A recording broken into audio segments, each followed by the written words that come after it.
बड़ी खबर अपने दर्शकों को बता दूं कि पोलैंड के प्रधानमंत्री का बड़ा बयान आया है। पोलैंड के प्रधानमंत्री का बड़ा बयान आया है कि रूसी संपत्तियां जब्त होंगी। ये बड़ी खबर मैं अपने दर्शकों को बता रही हूं, यानी कि पोलैंड जो लगा हुआ देश है यूक्रेन से, वो कह रहे हैं कि रूसी संपत्तियां वो जब्त करेंगे। यानी अब देखिए, एक तरह से जो लगातार नाटो का हिस्सा है देश, वो अपनी तरफ से दबाव बनाने की कोशिश कर रहे हैं रूस पर, लेकिन पोलैंड के प्रधानमंत्री का ये बड़ा बयान आया है कि वो रूस की संपत्तियों को जब्त करेंगे। ये बड़ी खबर मैं आपको बता रही हूं, और इसी के साथ साथ एक और बड़ी खबर आपको बताऊंगी। पोलैंड ये तो कह ही रहा है कि रूसी संपत्तियां जब्त होंगी, लेकिन यूक्रेन के रक्षा मंत्रालय का भी बड़ा बयान आया है। एक और बड़ी खबर अपने दर्शकों को दिखाएं कि रूस के खिलाफ ये जंग जीतेंगे। अब सोचिए, एक तरफ मध्यस्थता हो रही है, एक तरफ बातचीत हो रही है, इजराइल को यह जिम्मा भी दे दिया गया कि आप इस बातचीत को आगे बढ़ाएं, लेकिन यूक्रेन अभी भी कह रहा है कि रूस के खिलाफ जो जंग है उसे हम जीतेंगे। यानी कि जेलेंस्की का ये बड़ा बयान, जेलेंस्की की सरकार की तरफ से ये बड़ा बयान है कि इस जंग को जीतेंगे। ये बड़ी खबर मैं आपको बता रही हूं, रूस के खिलाफ इस जंग को जीतने की बात है। अब बड़ी बात यह है,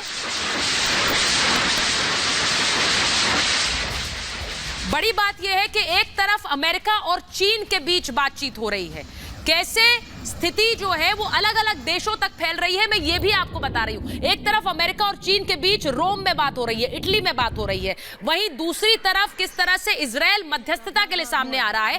अब आपको दिखाती हूं कि कैसे आज एक और स्थिति इतनी गंभीर बनी जिसमें ईरान ने हमला किया है, और ईरान के हमले में किस तरह इराक में हमला किया गया, अमेरिकी दूतावास के पास ये हमला किया गया। और ये बताना इसलिए जरूरी है मेजर जनरल सिवाच, कर्नल नैन, क्योंकि ये अलग अलग देशों के बीच युद्ध की स्थिति पैदा कर रहा है। इजराइल जहां एक तरफ मध्यस्थता कर रहा है, वहां उसके अधिकारियों को निशाना बनाकर ईरान ने हमला किया है। ये भी जरा एक बार दिखा देती हूं अपने दर्शकों को कि कैसे, मैं ये भी दिखा देती हूं कि कैसे ईरान ने जो हमला किया और इराक में अमेरिकी दूतावास के पास ये हमला किया है। ईरान ने इराक में मिसाइल दागी है, ये बड़ी खबर मैं बता रही हूं, और इससे कैसे स्थिति बदल सकती है ये हम मेजर जनरल सिवाच से समझेंगे।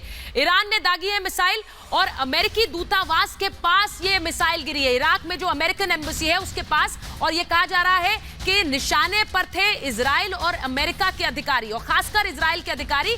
इजराइल से नाराज है ईरान। क्यों है नाराज, ये भी आपको बताती हूं, क्योंकि इजराइल ने सीरिया में हमला किया था, और इजराइल के सीरिया में इस हमले में कैसे ईरानी अफसर मारे गए थे। 9 मार्च को 2 ईरानी अफसर मारे गए थे, जिसके बाद ईरान ने अब पलटवार किया है। ईरान ने तभी कहा था कि वो करारा जवाब देगा, हमला करेगा, और ईरान ने आज वो हमला किया जिसमें किस तरह से अपने अफसरों का बदला लेने की बात कही है। सोमवार को बदले का दिन मुकर्रर भी किया था, और उसके बाद आज हमला कर दिया है। तो ये मैं आपको बता रही हूं, ईरान ने इराक में ये मिसाइल दागी है। अब इसका कैसे सीधा कनेक्शन रूस यूक्रेन युद्ध से भी बैठता है, क्योंकि इजराइल एक तरफ मध्यस्थता कर रहा है। कर्नल नैन, मैं आपके पास आ रही हूं, एक तरफ मध्यस्थता कर रहा है, लेकिन वहीं दूसरी तरफ ईरान के साथ वो खुद एक द्वंद्व की स्थिति में है, युद्ध की स्थिति में है, और ये वो सारे देश हैं जो एक तरह से बटे हुए हैं। उन्होंने अपनी जो साइड्स हैं वो क्लियरली ले ली हैं।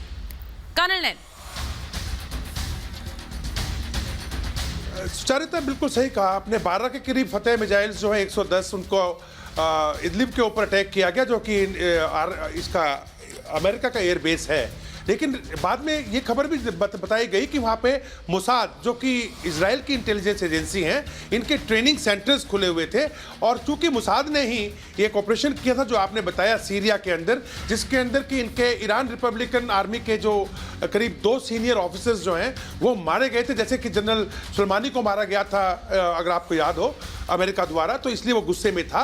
और तीसरा ये भी गुस्सा था कि जो 2015 के अंदर न्यूक्लियर करार हुआ था, न्यूक्लियर डील का ईरान के साथ में अमेरिका डोनाल्ड ट्रंप ने अमेरिका से वो अमेरिका पीछे हट गया था, और बहुत सैंक्शंस जो है उन्होंने लगा रखी ईरान के ऊपर। ईरान तेल नहीं बेच पा रहा, उसकी इकोनॉमी बहुत टूट चुकी है, गुस्से में है, लोगों को तंगी में है। और ऊपर से जो रशिया है उसने भी एक बात बोली थी इस मीटिंग के अंदर जो अभी जिनेवा में हुई न्यूक्लियर डील के बारे में, कि भाई अगर आप लोग डील करते हो आपस में, तो जो मेरा इनके न्यूक्लियर प्लांट से हम इनरिच यूरेनियम लेते हैं इससे अपना ईरान से, तो उसमें अमेरिका दखल नहीं देगा। इस बाबत ये बात कुछ बिगड़ सी गई थी और अगले ही दिन ईरान ने जो है ये करीब 12 के करीब फतेह मिसाइल जो है इनका आक्रमण किया। हालांकि कहते हैं कि जान माल का नुकसान नहीं हुआ, पर मेरा मानना यह है कि कल जो है ईरान के जो विदेश मंत्री हैं, हाँ। वो कल रूस जा रहे हैं।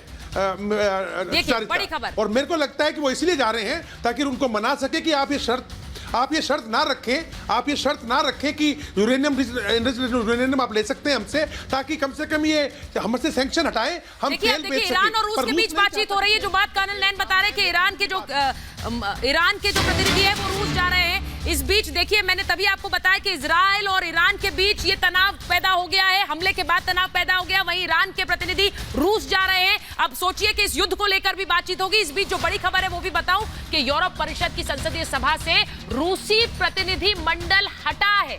रूस ने संसदीय सभा से खुद को दूर किया है। रूस के प्रतिनिधि मंडल ने काम रोका है, मीटिंग में हिस्सा नहीं लेगा रूसी प्रतिनिधि मंडल। ये इस वक्त की बड़ी खबर मैं आपको बता रही हूं। यूरोप परिषद से रूसी प्रतिनिधि हटे हैं, ये बड़ी खबर है, क्योंकि रूस का यहां से हटना, यूरोपीय संसदीय सभा से अलग होना, ये दिखा रहा है कि कूटनीतिक जो दबाव है वो लगातार बन रहा है और रूस भी अपनी तरफ से बताना चाह रहा है कि उसे जरूरत नहीं है किसी की।